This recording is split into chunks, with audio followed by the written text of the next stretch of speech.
Hello, and welcome to the Connected Yoga Teacher Podcast. Welcome back. Last week was kind of a roller coaster for me to even record it. So it was our 7-year podcast anniversary, and I had a lot of really vulnerable, heavy things to share.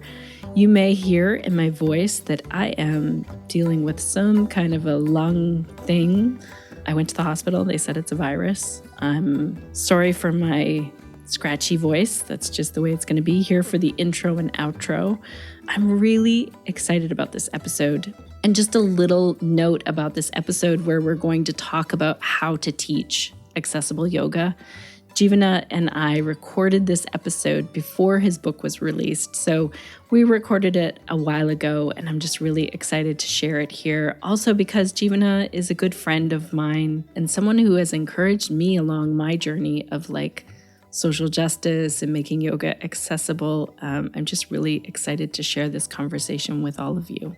Now, before we get right into things, in case you're new here, let me introduce myself and the podcast.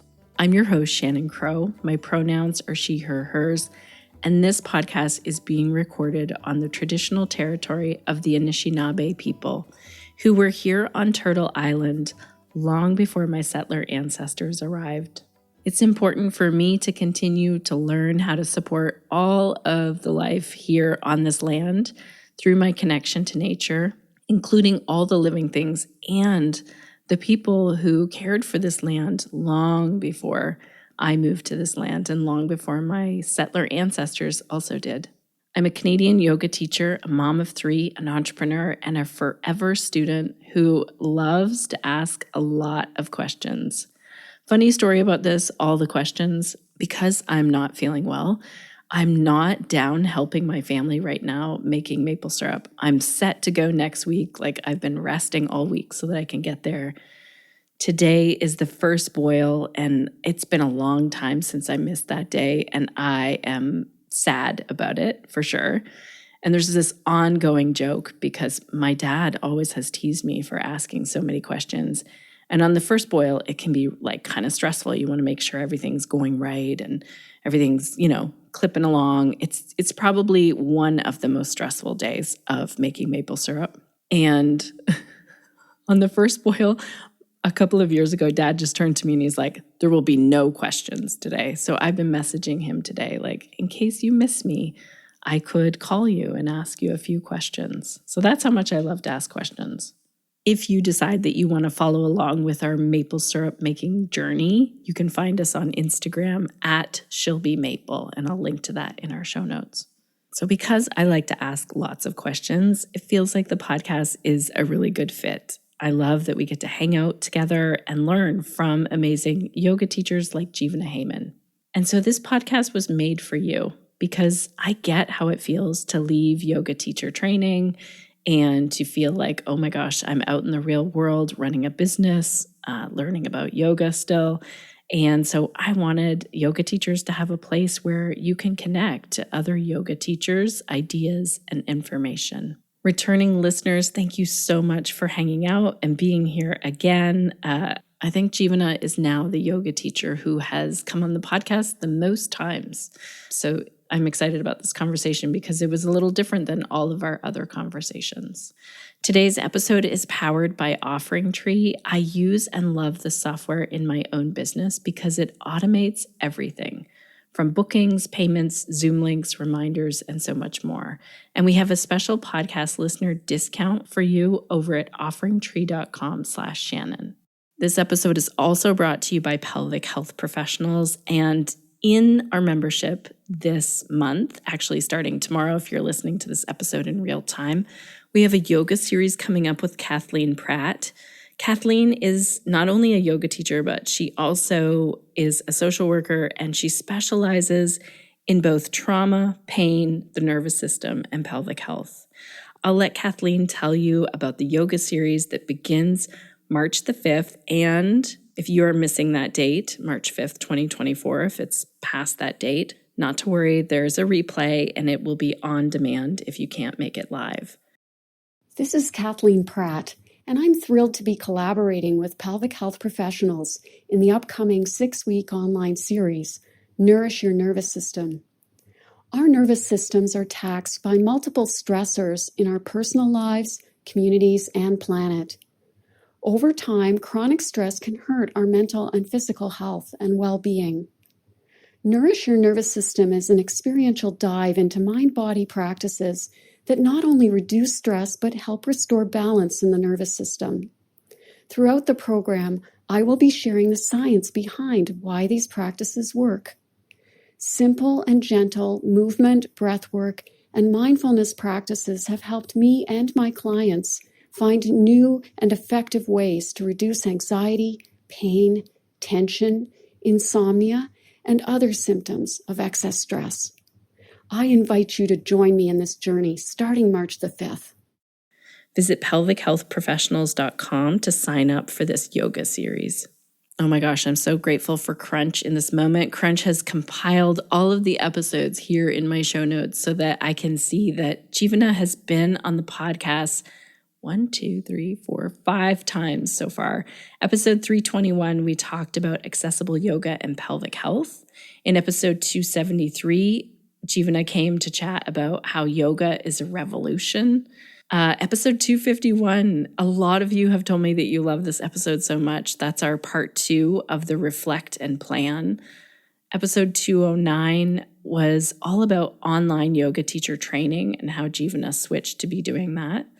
And then our first episode together, way back in episode 138, was Accessible Yoga Beyond Asana. So all of the links to those episodes will be in the show notes so you can go back and listen to them if you haven't already. Now, you don't have to listen to any of those episodes to listen to today's episode. I'm just really excited to share this one with you because we're talking about how to teach accessible yoga. If you don't already know Jivana, making yoga accessible is the core of the work that he does.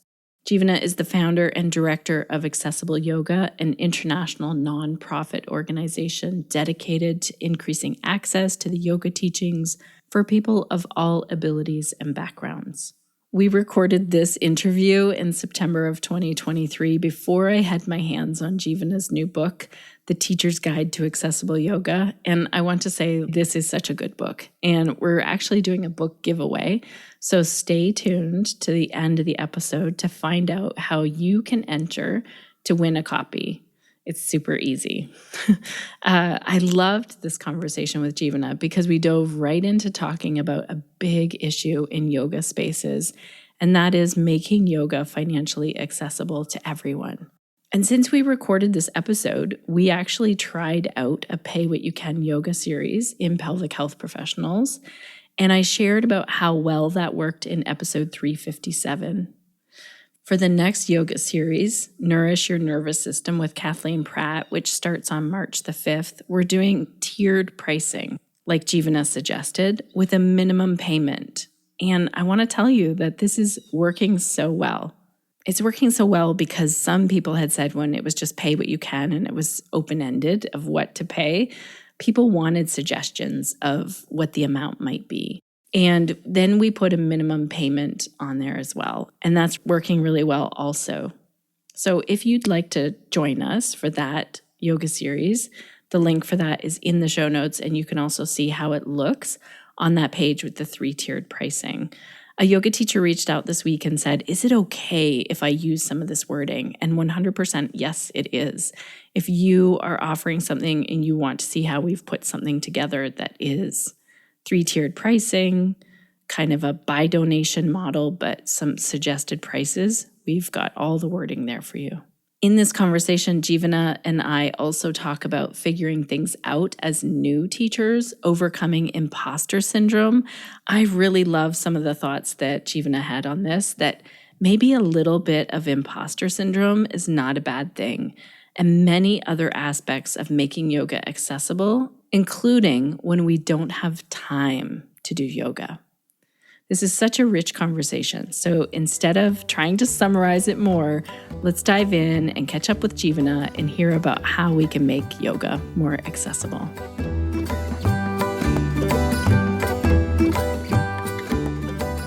Welcome back to the Connected Yoga Teacher Podcast, Jivana. It's so great to have you here again today.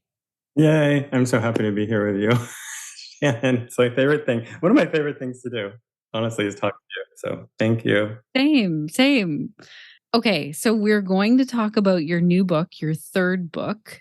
Before we get into that, in case someone has missed you on the podcast before, tell us, like, when someone stops you in the street and was like, "What do you do for work?" What do you tell them? Yeah, I love that question. It's always hard to know what to say to that. But, I always say I'm a yoga teacher. And I started Accessible Yoga. And, we're a nonprofit and a school, Accessible Yoga School, where I teach online. And like you said, I've written 2 other books so far. Accessible Yoga is my first book, which is kind of about how to practice and adapt to practice to yourself. And then Yoga Revolution is a little more about philosophy and how to bring yoga philosophy into your life.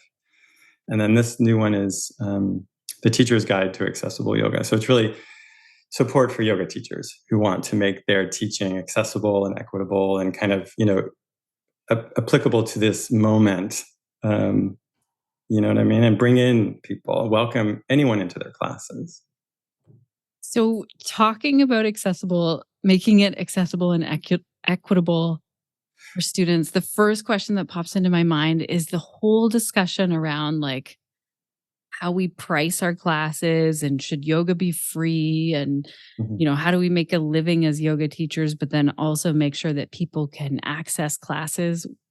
Is there a chapter in the book like that? I don't Yes. have my hands on the book yet. Yes. So I'm just going to ask Sorry. you questions. I Okay. should I should have sent it to you.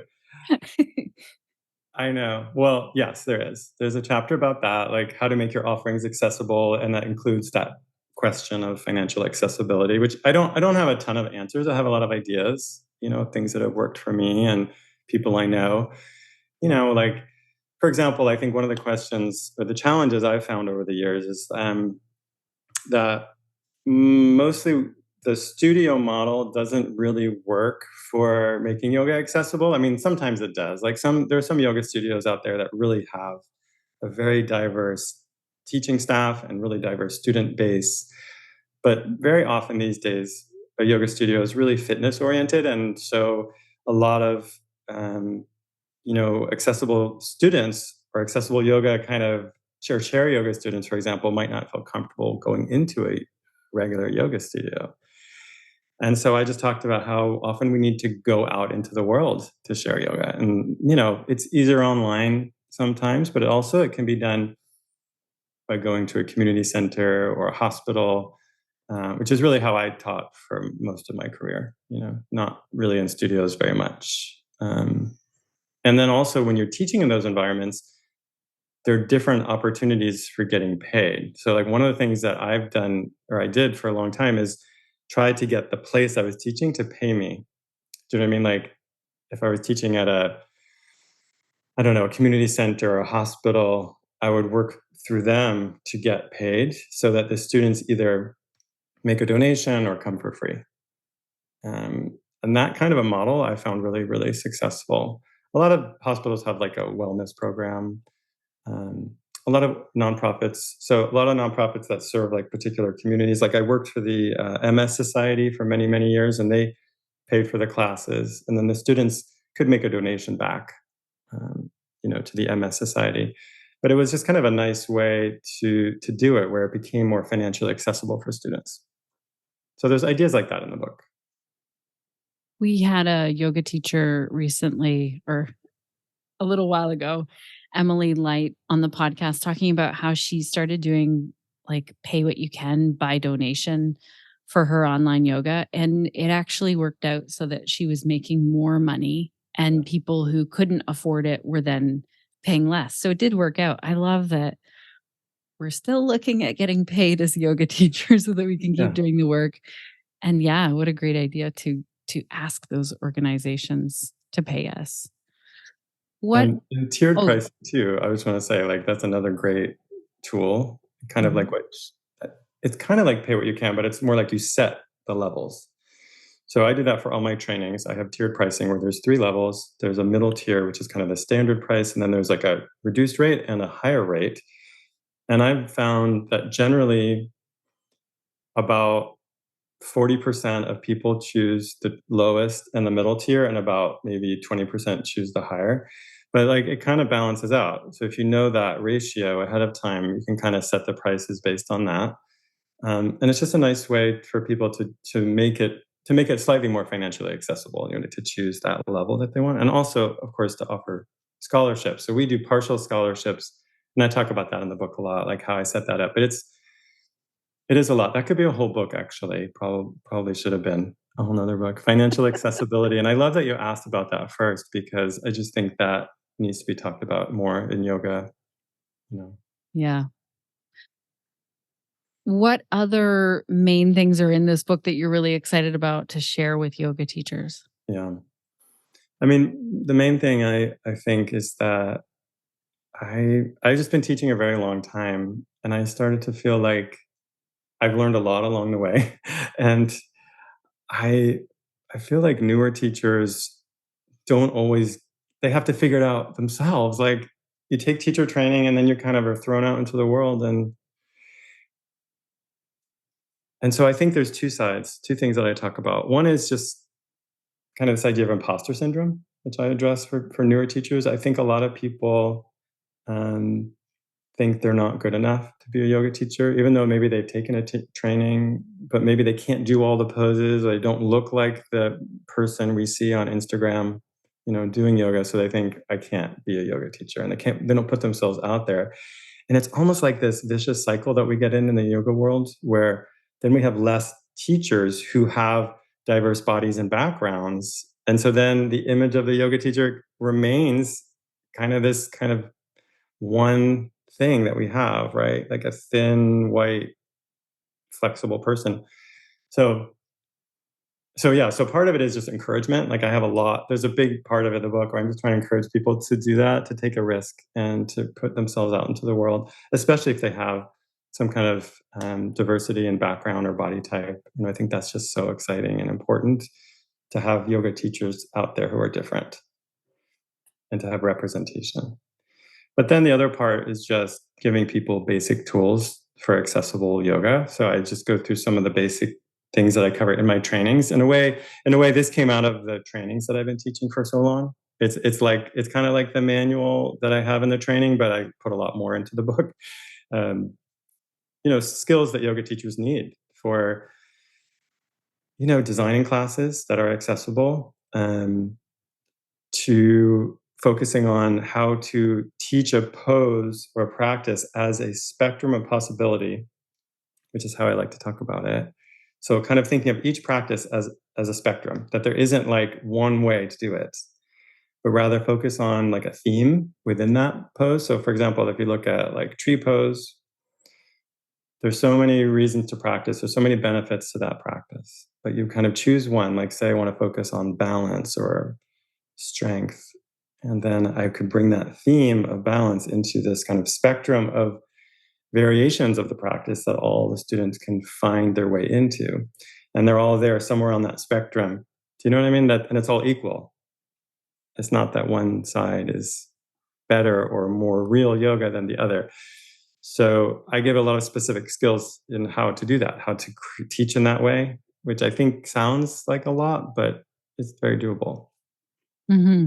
I see you doing this also on your Instagram, where you take a flow or a pose and you're like, here's another option that might be more accessible for some people. And I also love that you're saying it's a spectrum of the pose. It's not like, oh, you'll gradually, get to this better way of doing the pose.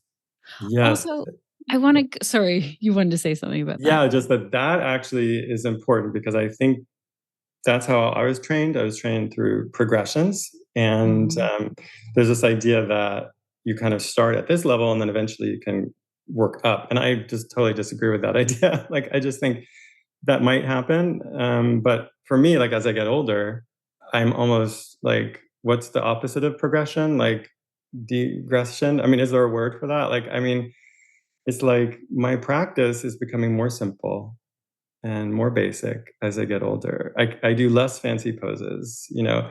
I just think my body's changed, and I just don't think advanced yoga is advanced asana anymore. That's not the point. So it's just really important to shift, especially for yoga teachers who are the voice of yoga in the world, to shift that misunderstanding about asana and how all these variations are equal, all of them, It's interesting that you say, I want to just come back to where you said, like, new yoga teachers usually have to figure this out. So me as a new yoga teacher in my 20s, I was so focused on like hot vinyasa flow and I don't know, like being able to do a handstand and so many things that now that seems ridiculous to me. I don't know if I could have figured it out in a different way, like maybe with age and wisdom.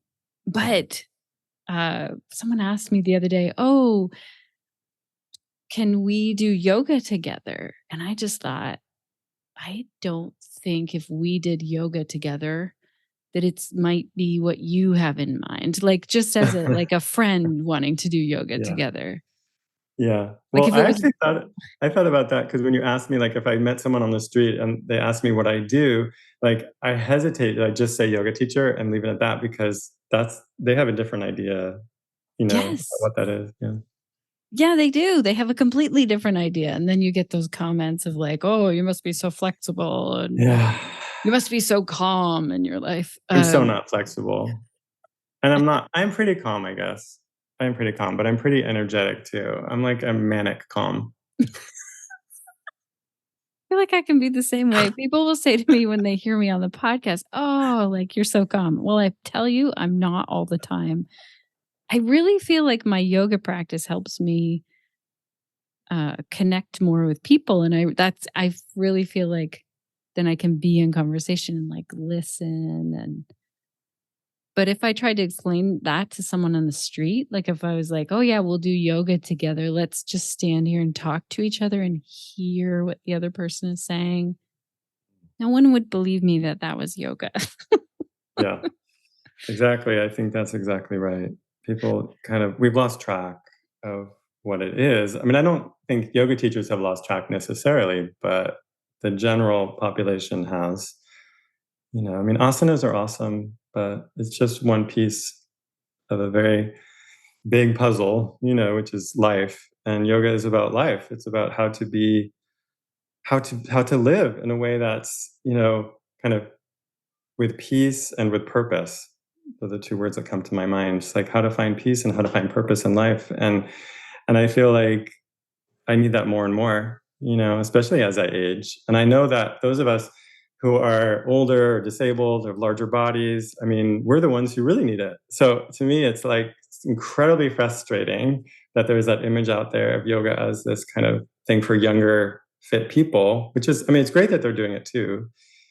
But I just think of all the people who could benefit, from this incredible practice, which is a spiritual practice that is universal, right? That means it's literally for everyone. And so if we don't teach yoga in a way that is universal, then we're not actually teaching in alignment with the teachings of yoga. Does that sentence make sense? It's like we have to be teaching in a way that is a reflection of what yoga is about. And that is that it's universal. That means everyone Mhm. is welcome. And I just think we've lost our way a little. And I think things have gotten better. Like I see a different world now than even 10 or 20 years ago. I've been teaching almost 30 years, so I can say it's changed and it's getting better. But we have a long way to go. So that's my hope that this book is just helping yoga teachers. I actually think of it as a companion. The whole time I was writing, I was imagining that I was just talking to a yoga teacher or a friend who's a yoga teacher and just like being with them and trying to give them support and kind of the benefit of my experience to how to make it work for them and for their students. That's really the goal.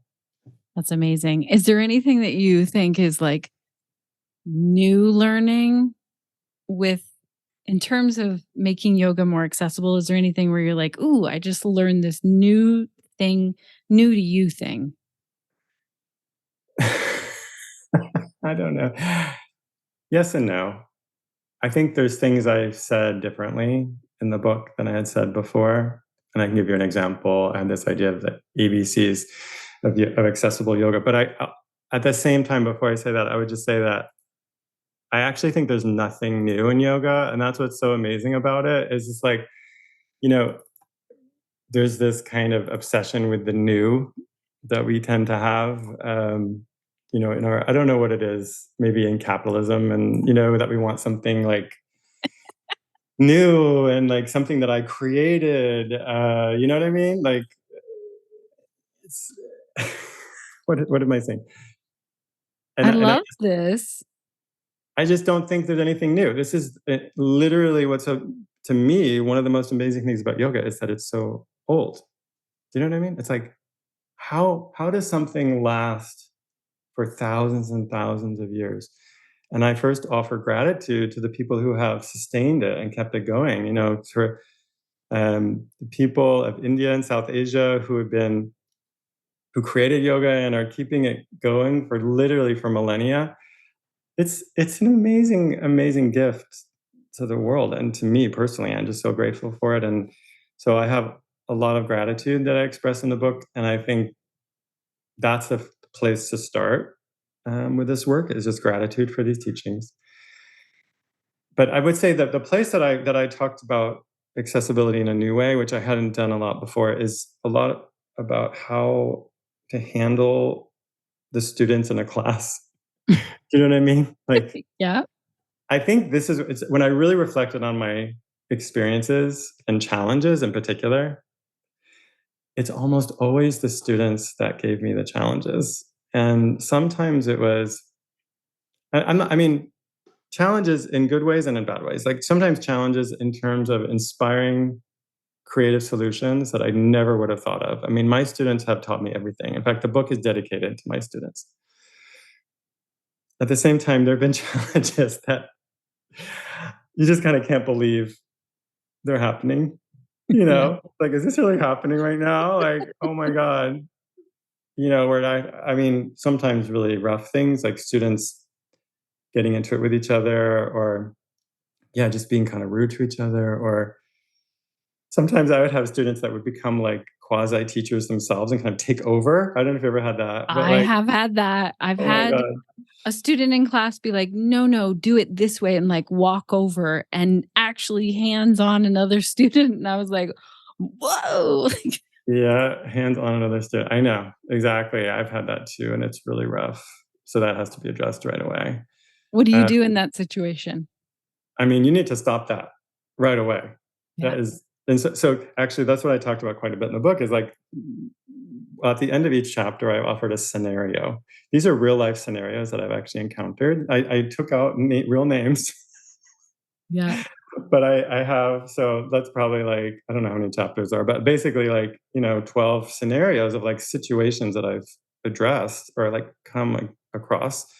And that's one of them. Like I had a longtime student who just started teaching another student. Like he did it a little bit. It was kind of happening a little. He'd bring people props. That's how it kind of started. I noticed a few weeks in a row. But then one day he goes and I like didn't really deal with that. And I should have. By the way, I should have nipped that in the bud. Right. But I thought, oh, that's nice. He's being like the helper in terms of carrying props around. But that was a dangerous precedent, because then one day he goes and he starts teaching this other person. Like it was a big class and I couldn't get around. And he goes up and he goes, like, just like you said, and he starts telling this other student another way to do something. And I was like, oh no, that cannot happen. And so I just went up to him and I said, can you just go back to your mat? And it was like, then I had to talk to him after class too, and just be like, actually, what I said was, I think you'd be a great yoga teacher, and I think you should take teacher training. And I want to encourage you to do that. How can I support you? And I tried to talk to him about that. Like, and he's like, oh no, I'm, and I was like, well, that's what I see you wanting to do. But that's my job, that's my role here. And so I need you to not do that in the class. But if you're interested in becoming a teacher, I can help you. Like I was leading a training. I was like, come take the training. But I tried not to be too aggressive about it. I think that's a beautiful way to handle it. You saw in him kind of having that inner, I want to help someone with this yoga. And I think that's a perfect way to deal with it. Yeah. I don't know what I did. I can't remember what I did. I was like, like kind of freaking out. I must have walked over there or something and I can't remember, but I just remember it happening and thinking, oh no. Yeah. Yeah. I'm curious to know if our listeners have had this happen and if they've dealt with it, and then they can share in the comments. Oh, Yeah. also, before we get further into today's episode, I know that we have 2 books of yours to give away to anyone who does share a comment. So you could share a comment about what you did in this situation, or you could ask a question like, hey, what about this other situation I dealt with, or anything else about making yoga accessible. Connected yoga teachers, I'm popping in here for a moment to see if you are signed up for the OfferingTree newsletter. Now, you might be wondering, why would I do that? Every single month, they have a free workshop or webinar for yoga teachers. Last month was a 1-hour call with Jivana Heyman on how to teach chair yoga. If you are already an OfferingTree user, you can access the replays. And even if you don't use the amazing OfferingTree software, you can still get their emails and sign up to attend monthly workshops, and you will get the replay if you can't attend live. And if you're wondering, what is OfferingTree? Well, if you want your yoga business to run online in any way, like with a website or through bookings or payments, OfferingTree does all of this for you with less stress and more ease. And we have a special podcast listener discount code for you. That's over at offeringtree.com/Shannon. That will get you 50% off the first 3 months. Alrighty, let's get back to the conversation with Jivana. I guess I want to try and reword my question in case there's something that comes up. Like, I have maybe been learning the hard way. It feels like as a yoga teacher of like, and as a podcaster of like how to make my language, my classes, my just everything, how to make it a little more accessible. And I feel like I'll go to say something and then someone will say, wait, you forgot about this. You need to learn about this, to the point where I might even feel like, oh yeah, I've learned a lot. Like how to be more inclusive of all genders in a yoga class and take that gendered language out. And it doesn't matter how much I learn, I'll learn from someone else and think, oh, I didn't even think about that. Yeah. Well, I definitely address that in the book. I mean, I talk about some of those issues, like how to be, well, first of all, it's constantly changing. Language is evolving. It's not a static thing. So what you decide is the right way to speak or present information right now will be different in the future. And that's part of why I wrote the book, because I think, like, I was trained to be a teacher 30 years ago, and things that I was trained are not appropriate now. And I think a lot of us, even older teachers, because hopefully older, more experienced, more experienced yoga teachers will also read this book, because I think a lot of what we learned is just no longer true. And I think we need to shift our thinking.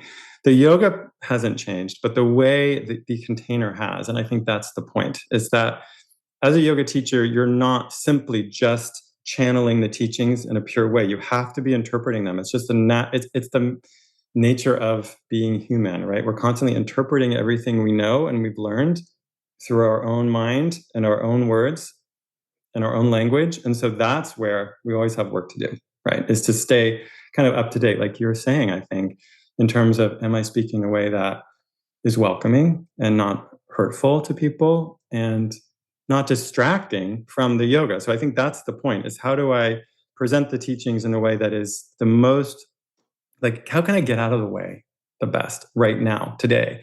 And maybe not, again, it's different than how it was 30 years ago and how it was for my teachers literally like a generation ago, or how it was, like it just changes all the time. And so I'm sure even by the time this book comes out or in a year from now, that will have changed again. Like, I know it's continuing to evolve, but I think that's part of what it means to be a teacher, is to be learning always.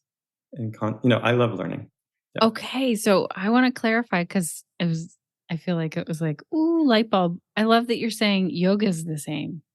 Yeah. I think that's what you're saying. Correct me if I'm wrong. Like, yoga's really old. It's been the same.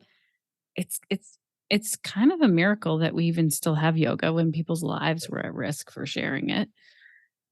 And then our delivery and how we communicate this with people obviously changes with the world that we're living in. Am I right? And this is what you're saying?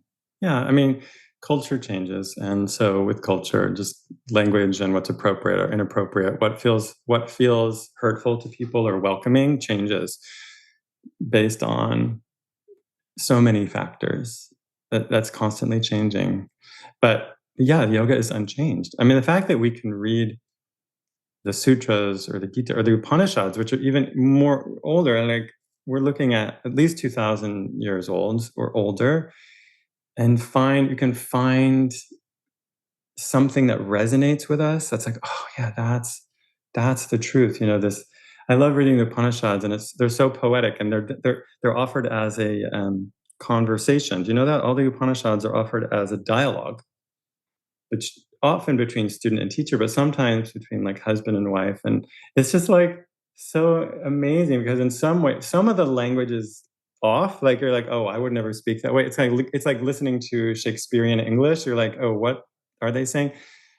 And of course, we're hearing it interpreted usually by someone more modern or contemporary, but there's some essence there that's the same, right? And I think for me, that's what I'm trying to get to. In fact, in the book, I also do kind of a brief synopsis of the different main philosophy sources because I'm obsessed with yoga philosophy. So I do talk about Upanishads, Gita, Sutras, Pradipika. So I try to cover them briefly, just kind of give teachers like a little overview, like make sure you know what this is, and then go study it more. But just like remember, these are our source texts still. And then the question is, how do you make them resonant and applicable to this moment for your students who are in front of you today? And that changes. It changes moment to moment, as does the practice change, even though the truth is the same. In fact, what we're talking about right now, I can't help say this, it's just one of the essential teachings of yoga that we're talking about, which is, if you look at Patanjali's philosophy in classical yoga, it's a dualistic philosophy. He says there's Purusha, which is the unchanging spirit, or the consciousness behind everything, and then there's Prakriti, creation, that's always changing, and that's the body and mind are part of creation. And so literally the sutras are about shifting identification from body mind constantly changing to unchanging spirit, Purusha. And he even offers the 8 limbs of yoga so that we can begin to have discriminative discernment between those two things. So we can see what is changing all the time, what part of us is changing, and what part of us is always the same. And in a way, that's what we're talking about here too.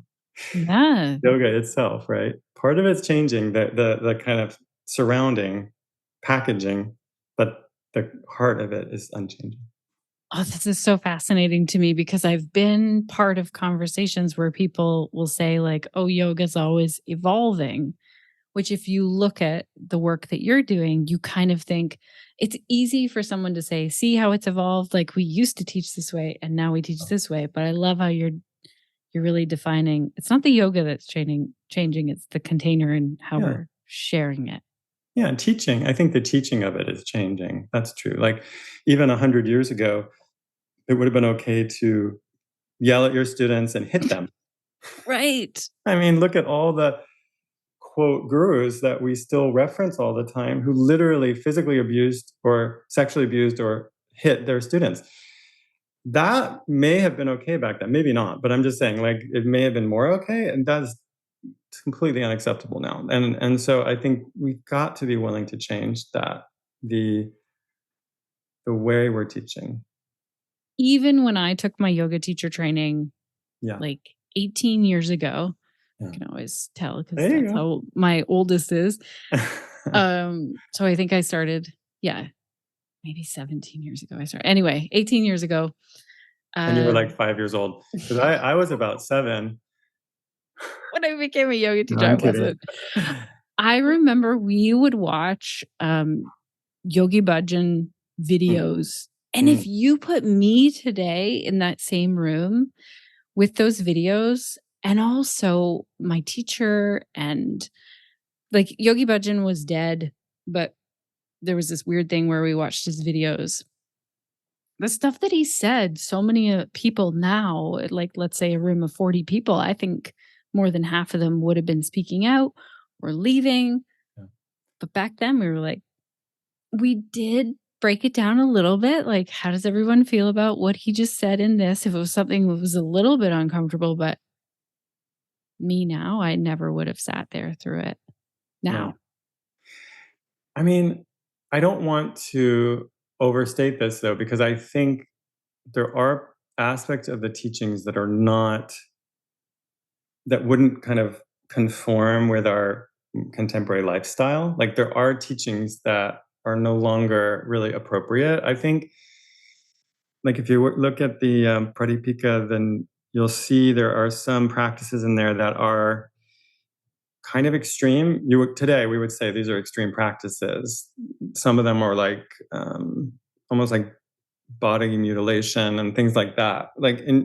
Which is interesting because I would say probably 90% of the teachings in there or practices that are presented are still being done today. But there's this small part that's not, that you're like, oh no, I'm not going to cut my tongue. Like, I'm not going to do that. Right. You know what I mean? Like, I'll skip that yoga practice. And you wouldn't teach that. So I think it's also, there are practices that have changed. That is true. But I guess what I'm talking about more is the philosophy. I think that's unchanging. Right. Even though the other piece of this is that most of the philosophy was offered for monks or sannyasins. And so that we're householders. And so we have to kind of take that with a grain of salt. But not all it is for monks. Like there was a lot for householders. Like I mentioned Upanishads, where there's a conversation between father and son or husband and wife. And I mean, that's still very much happening. Although those conversations were generally about kind of leaving to like dedicate my life to spiritual practice, to like become a monk, which is kind of interesting. Okay. I want to ask you about that because I think there's still an element of us wanting to do this. You know, we go on yoga retreats or we take a yoga teacher training and we're like, okay, that's it. Fresh start. I'm going to be this, New Year's Day. We kind of do this. We're like, this is going to be the new me. The new me. How much of this is how, I don't know. I'd just love to hear your thoughts on how do we apply yoga to the real, okay, like some of our listeners are like, all right, I'm going to get up today. I'm going to feed the kids, maybe get them off to school, like do all these 50,000 things and try and fit in a little bit of self-care. Yeah. Because I can't just go meditate in a mountain or go off on retreat. Like, how do we make yoga more accessible for our students, ourselves, when it's like our time is packed? Yeah. Yeah. I think of so many things. I mean, that's such a good question. I think there's two parts to that. One is understanding karma yoga as the ultimate goal of yoga. I really would say that, to me personally, all the teachings lead me to feel like karma yoga is really the point. Karma yoga is what all of it's for. So all of the practices, I don't think yoga practice is just about my personal enlightenment or the goal of becoming that. Rather, it's about becoming of service to the world and to others. Getting enlightenment to me is more like getting my garbage out of the way so that I can actually be present for you, or be able to like listen to you, or hang out with you, or to parent my kids, or to do a good job at work. That's service, and I think. And by the way, the thing about karma yoga that people forget too is that you benefit from it. The person doing the karma yoga benefits the most. Like when you Can you also clarify, in case someone has heard the term karma yoga and they stay at the studio and clean up after? Oh no, that's not what I'm talking about. Karma yoga is not volunteering. Karma yoga is a traditional path of yoga. It's mostly expressed in the Bhagavad Gita. You can see it very clearly there, of service. And basically, to be of service means that you're not acting with the result in your mind. You're not acting with attachment to some particular result. You're acting in the moment. You're in the moment. And that's the practice. That's why it's so hard. The most challenging practice to me is being in the moment, which means kind of controlling your own mind and how your mind wants to connect everything you're doing to some eventual goal or result that you'll get or some attachment you have. So it's being present, truly present. And in a loving way, like in a way that connects us to others. And that's why I love it, because I think that Karma Yoga expresses the community-focused reality of our lives today, which is that most of us aren't monks. We're living in families or householder life and interacting with each other. And so I think Karma Yoga offers a way to be present with yourself and with those you love and anyone you come in contact with. And I think that's what yoga is for. And that's true for yoga teachers also who are with their students. To not have a preconceived idea of what this practice should look like. I mean, you've designed a class, sure, but it's like you don't have this idea that I'm going to take my student and move them from point A to point B in terms of like, I'm not going to help them get healthy. Like that's not my goal. I'm not going to like change them, but rather to be present with them and creating a space where they can connect more deeply with themselves. Like that's my goal for my students, is they can connect more inwardly and find some peace there as they do that. Does that answer? I don't know if that does answer that. And then you're right. I kind of threw multiple parts at this. Yeah. So what about for the people who are like, okay, I want to help my students do yoga, but they're telling me like, okay, I have 5, 10 or 20 minutes in a day and that's it. I can't. Well, that's what I was trying to get at too, is like a little bit different, but I think there are tools that can help us to bring yoga into our lives. I think having a formal practice, which is time you spend, either on a mat or in a chair doing some either asana, pranayama, meditation, relaxation, doing some formal practice is great preparation for life. That's what it's for. It's not, it's not a goal in itself. It's to prepare us to be in the world, to be of service. And so I'd say if you have 5 minutes, that's enough. To spend 5 minutes a day would be incredible. Remembering who you are, and then bring that into your life. And just, it's almost like it's a shift in our minds. Is that while we're interacting with people, we don't have to think about what will I get from this situation, rather just being present. And that comes from just a shift in my personal identification. So like my practice in the morning is a time where I can shift back to myself to think, oh yeah, I'm okay. Like part of me is okay. Like, oh, all of this is going on, right? This chaotic life. I have 2 kids. I know how that is. And they're challenging. I mean, I love them, but they're challenging. And so I get it. But my practice is just remembering that part of me, me, like, who am I? Like connect, like I'm like of my heart or the witness or the consciousness within me. That's who I am. And I don't need to get so caught up in all the stories. And if I do that, then I'm more of service, more present, more kind, more loving to the world around me.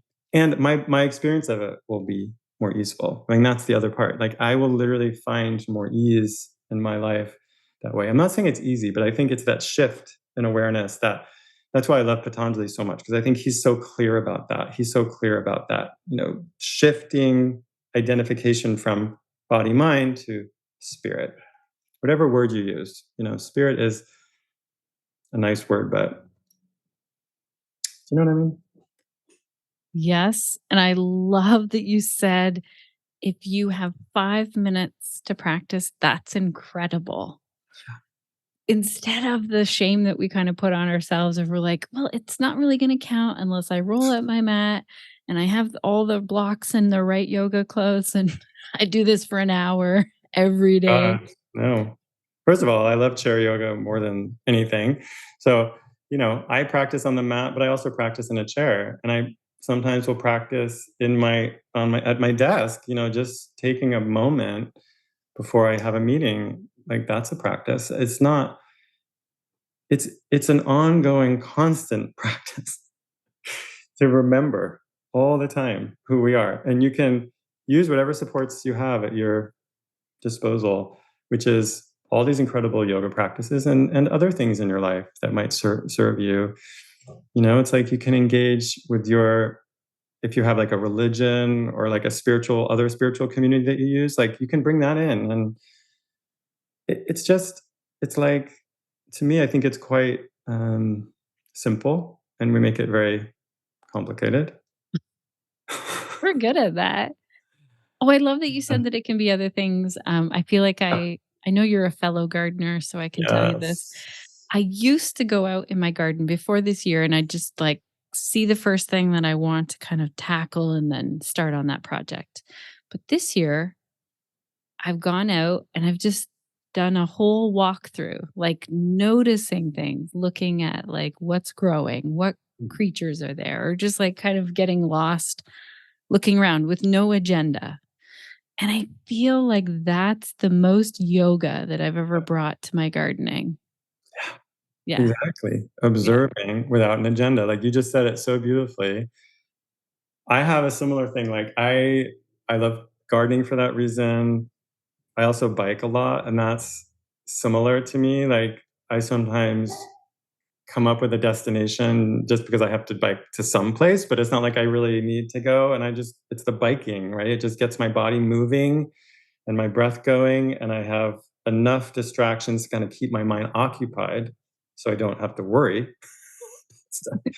Or walking on the beach. So I live a few miles from the beach. And so I go and walk there all the time. And I love to look for sea glass. And I noticed that sometimes I can do it in a way that's so relaxing, but sometimes I start getting obsessed. Like, oh, wait, I have to find this thing. But it's like, otherwise, if I can be like you said, in this state, how did you say it? Like observing Without an agenda. an agenda. Like that's how I like to be, on the beach too. It's like just observing without an agenda. It's such a beautiful thing. I think we can do that all the time. Yeah. Like in That's life. why when this person said to me, could we practice yoga together? I was like, I don't know how that's going to look.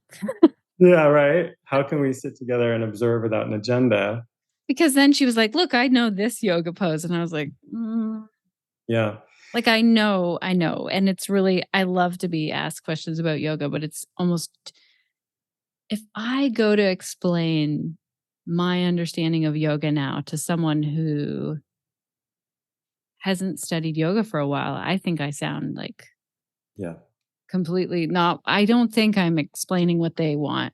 The other thing I wanted to say is when you said 5 minutes is incredible, the most challenging thing that I had around time is that I used to teach at a physiotherapy office and the appointments were an hour long. And this woman came in, she had a brain injury. So she had a really good reason to not want an hour of yoga. And I remember my ignorance in that moment was like, our appointment's an hour. Like, kind of thinking like, I want her to get her money's worth.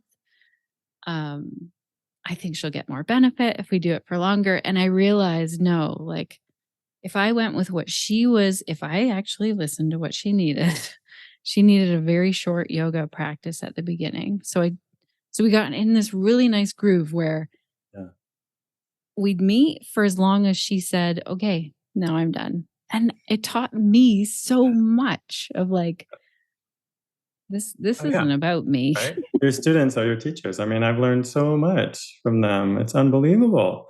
Yeah. Everything I know is from them. And there's a real, what's the word? Like dialectic. That's like my favorite word, by the way. Dialectic. Dialectic is two, wait, what does it mean? Two seemingly opposed truths.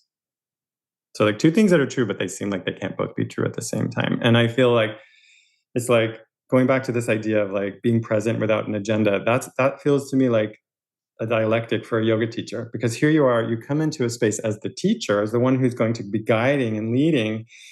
And yet, like, okay, I don't really have an agenda, but you actually have to have an agenda, right? Like both are true.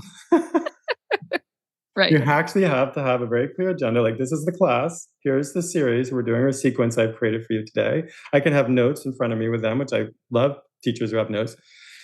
At the same time, I'm totally open to like whatever is going to happen and just being present with you. Like, you know what I mean? Like both of those things are true. And it's a hard space to be as a yoga teacher. And I think, especially if you are kind of more, I don't know what, perfectionistic, or if you have a little imposter syndrome, which I have, and like a lot of people have, it's like hard to not want to be like the perfect teacher and to have like the perfect agenda. But I think you've got to balance it with this like letting go. It reminds Yes. me of that again, Patanjali, practice and non-attachment, right? He says you need two things to quiet the mind: abhyasa, which is effort to steady the mind, and you need non-attachment, which was freedom from craving, freedom from this selfish desire. So you need both things. Yeah. I feel like that's what I learned from my students over Yeah, and over again.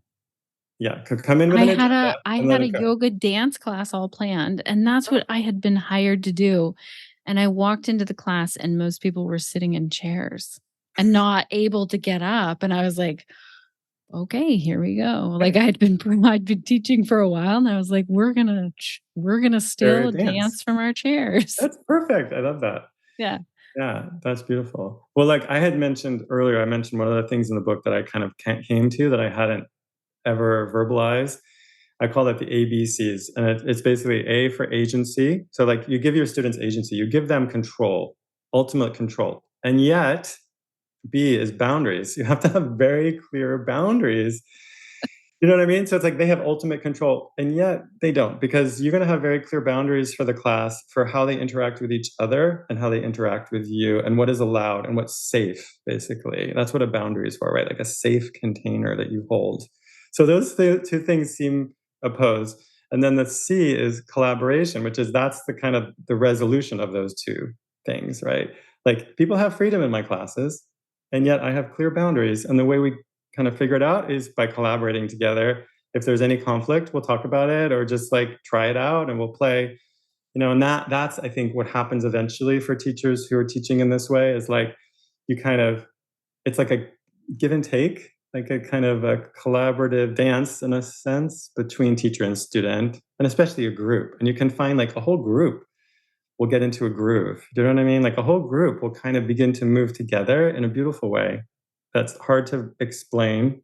We're kind of like there's like a mutual respect and peace that builds in that space, in that group. And then I don't know, like I notice it especially in Shavasana. Sometimes I feel like we've been working hard at stuff. And then like in Shavasana, there's a sense of like peace that settles.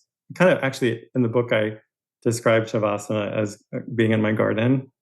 Oh, nice. I always think about when I'm teaching and there's a Shavasana and the students are lying down, it reminds me of sitting and looking at my garden, because it's like kind of admiring, but in a protective way, like Yes. in a sense of like being responsible for that space. Yes. You know how I you look around your garden completely and understand. yeah, like you're admiring your garden, but you also think, yeah, that I don't know, it was not, like there's a little. You're like, that window's open and there might be some noise coming in and disrupting everyone here. Yeah. Oh, I love that. And then I love to think of that. The other garden analogy I use is Shavasana as composting. Tell me more. Well, Shavasana is corpse pose. And that's not a coincidence, right? There's a reference to death. And so I feel like it may not be physical death, but there's this death of something, right? Death that we're letting go.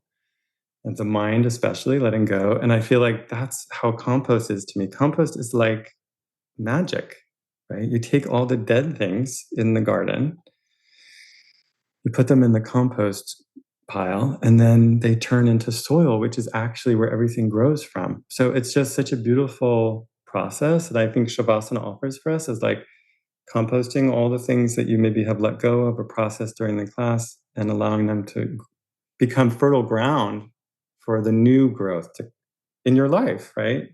For you to become yourself or more of yourself. I love this analogy. And I'm excited that you said compost is like magic. It is. I hope everyone who's listening composts. I'm so freaked out when I go to someone's house and they're just throwing compost in the garbage. And I realize that it's different if you like live in an apartment and there's no compost where you live, but there are Our ways. city here actually composts from the garbage. Well, because you're in It's kind of California. My neighbor was like, "You're composting? What about bugs and bugs. bears?" And I was like, Bears? Oh, usually it's "Yeah, rats. So, we don't. We have bears. They're like very bears. large rats." Oh, wow. Yeah.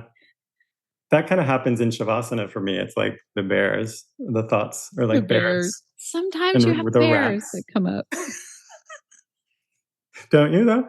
Like when my Shavasana is such a challenge. My mind just, really Oh yeah. some places, and Yep. yeah. Oh, and I was thinking about the heat of the compost pile because like that's the part that's always surprising to me is how hot an active compost pile gets. It's so weird, right? Isn't it so weird how It is. compost? I don't know. People who don't compost know it gets so hot in there, and it's like, what is that? Like how? Like how is that happening? And I was thinking about that as like tapas. The tapas of our Oh. practice, which is the burning. Yeah. Burning of it. Oh, that makes sense. And it's something that you can't visually see why it's happening. I know we know science why it's happening, but I think that's the same when we go to sit in that silence and like be still. Yeah. What can be going on?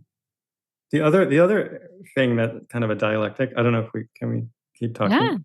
Yeah.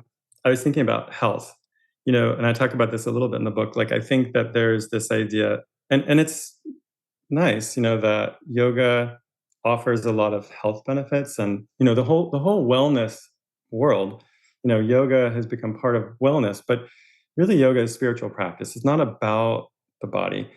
Right? It's actually about letting go of the body in many ways, preparing for death, actually, and connecting deeper with your spirit. But it's become really a very physical practice. I think in an accessible yoga world, a lot of people come in, who are dealing with illness. Like I often do, I want my yoga to fix whatever problems I'm having. So I think there's a dialectic there, right? There's again two seemingly opposed truths, which is like, yes, our practice can help physically, but I think we need to remember that that's not the ultimate purpose, right? That's not what yoga is for. That's really got my mind going here of like, I worked in a physio office. So people were coming in with like, please, we know that yoga has physical and mental benefits. And so that's what I'm here for. Yeah. And I'm happy to meet people like at that spot. And also I think then you can start to weave in the philosophy of yoga where all of a sudden someone's like, oh, I'm like sitting with myself and noticing what I need. Yeah. Something that you said around having the boundaries, but also agency. There's a question that I saw come up in the Connected Yoga Teacher group recently, and I've seen it pop up over the years of like, oh my gosh, I just taught this class and this person walked in my class and didn't do anything that I was guiding. What should I do in that moment? Yeah. What are your thoughts on That's that? one of the stories I tell in the book. Of my very first class I ever taught, I had a packed room. This woman came in, sat in the very front, right in front of me.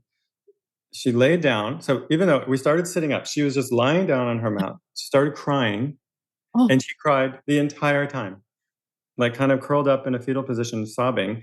And I was so panicked it was literally my first yoga class. I oh was my like, and gosh. I'm very insecure, kind of shy person. So for me, it was like very hard to even be in that role of teacher. And I had to just ignore her. I had to just like block her out of my mind and just try to remember what I was doing because I was so freaked out. And then, and I just thought, I have no idea what's happening here.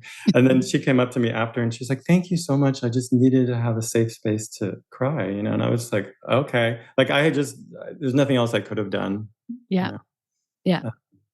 That's not really what you're asking. So That's a great example of it because you were like, this isn't working out. Like, this isn't working out for me as a brand new teacher, for all the people around who are probably like, oh, what's happening? And you're empathetic as well. You're probably like, oh my gosh, is this woman okay? Should I be doing something different? That's a great example. And oh my gosh, that it was your first class. yeah. I mean, Then she yeah, came up at the end and was like, yeah. that's what I needed. But I think my thinking about that has changed. When I was younger, I used to think people had to do what I said. And I thought that I wasn't a good teacher if people weren't doing the things I said. Right. Right. And so I thought, first I worked on my own skills and I thought I have to be more clear and teach better. And so I would repeat instruction and demo more and all that stuff. Then I started to realize, oh, wait, people just want to do their own thing. And then actually my goal as a teacher is to have them create their own practice. My eventual goal is that they don't even need to come to me anymore. I mean, I'm not here to just make money. Like, I don't need to build this student base. That's not the goal. The goal is to actually give people the tools of yoga. And that can happen through their home practice, through building a personal practice, to become more sensitive to their inner life and what they need. And that, to me, that's the sign of an experienced practitioner, is they're more sensitive to their inner experiences. Their interoceptive awareness is increased. Not that they can do more fancy asana. So I started to recognize that actually many of those students were more experienced. And I just appreciated that. And so to me, the boundary is around safety. So I have a boundary that I don't want anyone to get hurt in my classes. Like, that's my number one thing. And so if I feel like if someone's doing something dangerous, I will stop A them. handstand in the middle of the room. Yeah. I will stop them. That's not what we're doing here.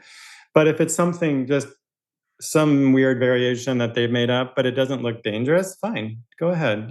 But I also might remark about it. And if I have the space to talk to them, I literally wrote this in the book. I said I would approach them and with pure curiosity, without judgment, ask them, wow, I've never seen that variation. What are you doing? Like, really, try and explore it with them. And if you have the time and space in the class to do that, that's the other thing. It's hard sometimes to create enough space to talk to someone when there's a whole group. But I feel like I've learned a lot. I've learned a lot from people. So many of the variations that I teach, like you mentioned my Instagram, I do all this chair stuff. So much of that is for my students. I've seen them do the most incredible things that I never would have thought of, honestly. Right. I have a student who had a neck issue and she didn't want to practice in a chair. And she was trying to figure out how to do cobra pose. And she couldn't do it on the mat comfortably. And I tried a million different variations for her, tried to get her practice in a chair. Finally, one day she comes in and she said, oh, you know what? I was kneeling the other day and I did cobra that way and it was great on my neck. And so from then on, she started doing this kneeling cobra that was just genius. It was really genius. Because when she was kneeling, she had so much more freedom in how she moved her spine. Like, she could control it more than just lying flat on the mat. And so I was like, oh, wow, kneeling cobra. Like, I never would have thought. Right. Oh, that's amazing. I'm so glad that you're doing this work of making yoga, that the core of yoga stays the same, and then how we move our bodies and the words that we say and how we organize our classes and our spaces make it so that more people can access yoga. I hope if anyone is listening to this, you had talked about imposter syndrome, and I kind of want to end on that because otherwise you and I could talk all day. Yes. I have heard from students who come to class with me, I like coming to class with you because you just look like an average person. You just look like, and I know what they're trying to say. They're trying to say, like, you're not just like some bendy 20 something. I mean, I Yeah. used to be in my younger teaching Yeah, me days, too. Yeah. but I feel much more comfortable now in my own body and as a teacher.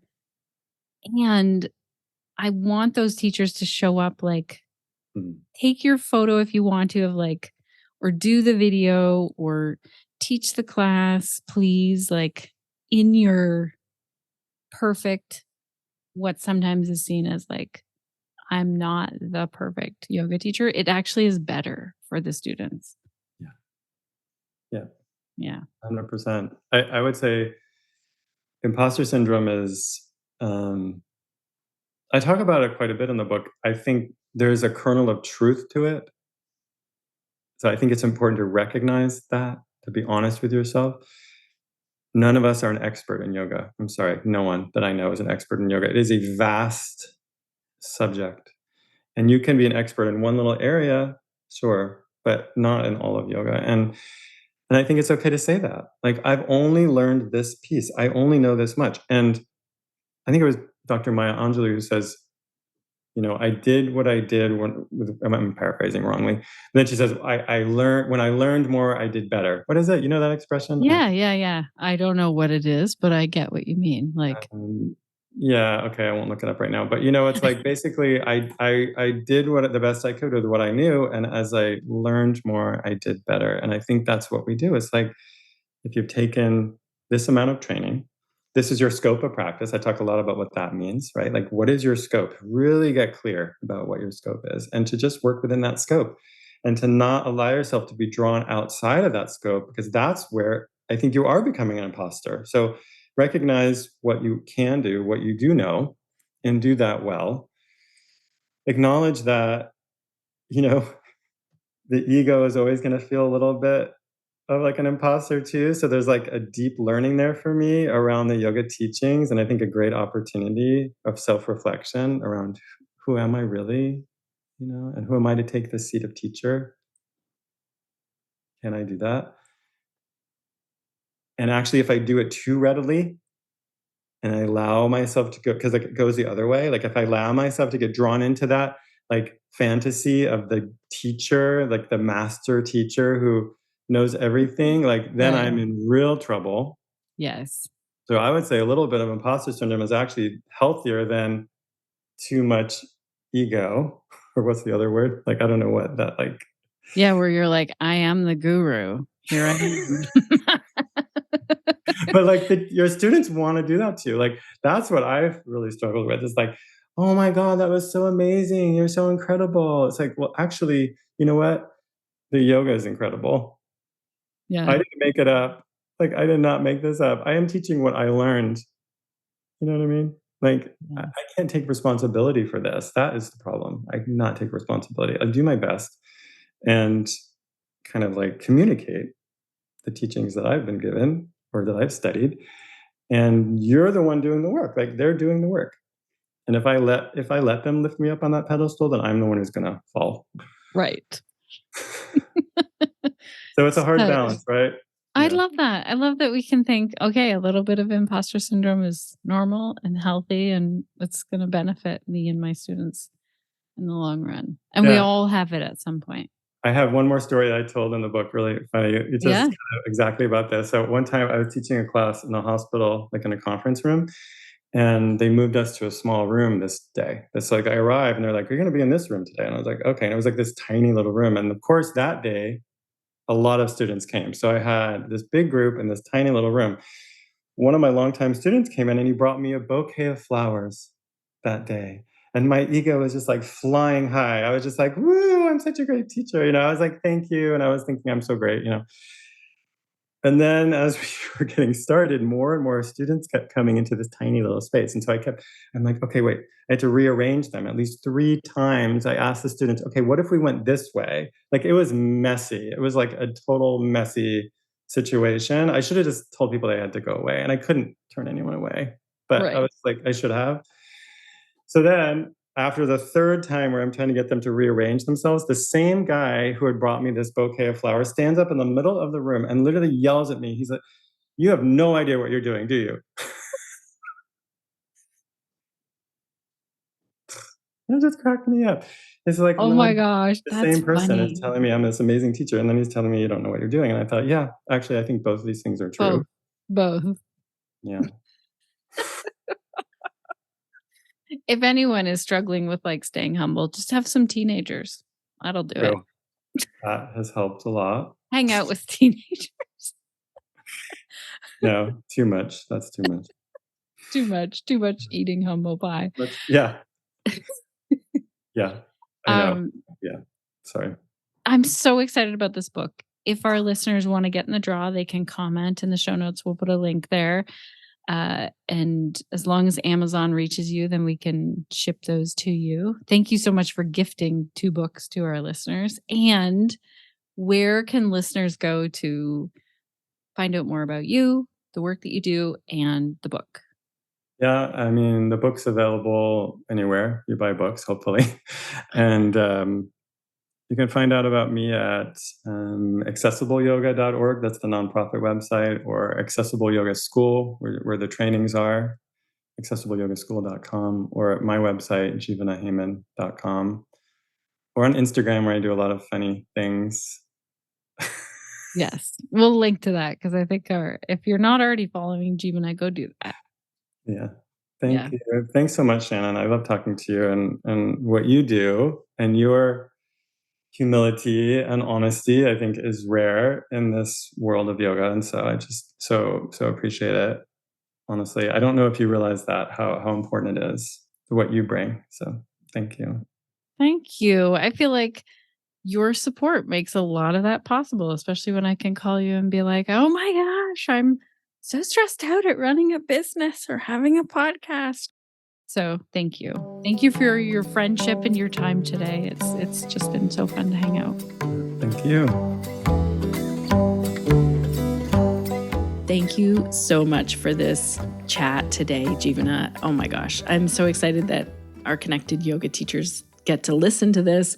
And when I was looking over my notes of like all of the things we talked about, it's very hard for me to pick out like what are my key takeaways. I mean, number one, connected yoga teachers, if you enjoyed this conversation at all today and you want to get a copy of Jivana's book, The Teacher's Guide to Accessible Yoga, make sure to head over to the show notes. So that's over at theconnectedyogateacher.com/365. And all you have to do to be entered in the draw for one of the two books is to leave a comment and tell us one of your key takeaways with this episode, or tell us how much you liked it, or tell us what questions you have. Whatever comment you leave there enters you into the draw to win the book. Other key takeaways, I loved the wording that Jivana uses, this spectrum of possibility within a pose or an asana in yoga. And the other thing that I love about the book is that he puts so many situations that come up in our yoga classes and examples of like this example of the yoga student who was teaching to another student in the class. With all the insight that Jivana has now, what he would do in that situation or what he did do in that situation, I love that this is shared in the book. And also this really amazing conversation about how yoga is the same, but our teaching has changed and our language has changed and our culture has changed around it. So I really loved that conversation as well. And of course, the conversation about gardening and composting and that being relative to yoga and how everyone should compost. That was a big highlight for me of this conversation. I'd love to hear what your biggest takeaway was for this episode. You can share that so many ways, either in the show notes at theconnectedyogateacher.com/365 or in our Facebook group. If you're not already in our Facebook group, head on over to theconnectedyogateacher.com and you'll see right there on the homepage how you can join. It's free. It's a huge global group for yoga teachers who are very, very supportive. You can also leave me a voice message and tell me if you are okay with me sharing it on the podcast or if it's just for me to have a listen to. You can always share your questions and your thoughts. Maybe you have a podcast topic or idea, and you can find that message button on our homepage at theconnectedyogateacher.com. The other thing that I do not say enough about our website is that I use the search tool on our website. So we've been putting content out there for 7 years now, over 7 years. And so you can go to the search bar and search for anything. Let's say you wanted to search for how to teach private yoga or some kind of help with a microphone. We have articles and podcasts. So always remember to search there if you're looking for an answer. And you can also search in the Connected Yoga Teacher Facebook group. And if you have a question that is not answered on the podcast, on our website, or in the Facebook group, that would be a great question for the podcast. So reach out and let us know what that question is. Alrighty, I'm going to wrap up. I would love it if you could join me in the Nourish Your Nervous System with Kathleen Pratt. I am looking forward to this. I know that I have, kind of extended myself to the limit over the last month. I don't regret it. I've learned from it. I know that me feeling really down and out with this cold is a combination of many things, one of which is also a virus that's going around. And I'm excited to dive into this Nourish Your Nervous System so that I can really focus on, practicing yoga, learning from Kathleen, who's going to bring together yoga and mindfulness and science research about this. And yeah, I'm just really excited to do this series. And I think it's something that we all could take in right now and our yoga students would benefit from as well. One of the reasons we put together these yoga series inside of Pelvic Health Professionals is that we know how inspiring it can be to go to a class, be the student, feel it in your body, and then decide what parts of this would I like to share with my students and how. So we're really excited about that. If you want to check that out, head on over to pelvichealthprofessionals.com. You can click on yoga and sign up for that all by itself. Or if you want to join the membership, you can access everything in our membership right now, along with all of the live calls that we're doing. We have one coming up March the 6th, and we're talking with Mary Redinger all about creating a thriving business. Now, not to worry if you're listening and it is past March the 6th, 2024, we have all of the recordings of these live calls ready for you as a replay. So to join that call and get access to all of our previous calls that we've ever done, visit pelvichealthprofessionals.com. Next week on the podcast, we're going to be diving into some talk about money because many of you have had questions about how to make money as yoga teachers and also how to be okay with making and having money as yoga teachers. There seems to be some kind of a thing that makes us feel weird about what we're going to charge or how much we make as yoga teachers. And so we're going to dive right into that next week with Chiama. Thank you so much to our amazing team over here, Suzanne, Crunch, and Sinead. You all do so much to make this podcast possible and also to keep our community in the loop with what's happening and to speak up about so many things that are happening around the world. I am forever, forever grateful for this team. And also to you, dear listener, you have listened all the way to the end with my froggy voice here today. I appreciate that so much. It means a lot to me. And I am going to drink my fluids here, take our puppy out for a quick walk, get out in the sunshine. It's really beautiful here today. Breathe in some fresh air and then probably go back to resting. So if you are in a place where you need a little rest, let me tell you, give yourself permission. Also, let this be a reminder that all the work that you're doing in this world is amazing. And do not forget to take care of yourself as you do that. And if you're feeling down today, do not blame yourself for this. Do not think, well, I did this to myself. We are all, doing our best out here. Alrighty, I want to leave you with a question to close out the podcast. What will you be doing this week to stay connected to yourself, your yoga practice, and to your community so that you can share the yoga that lights you up?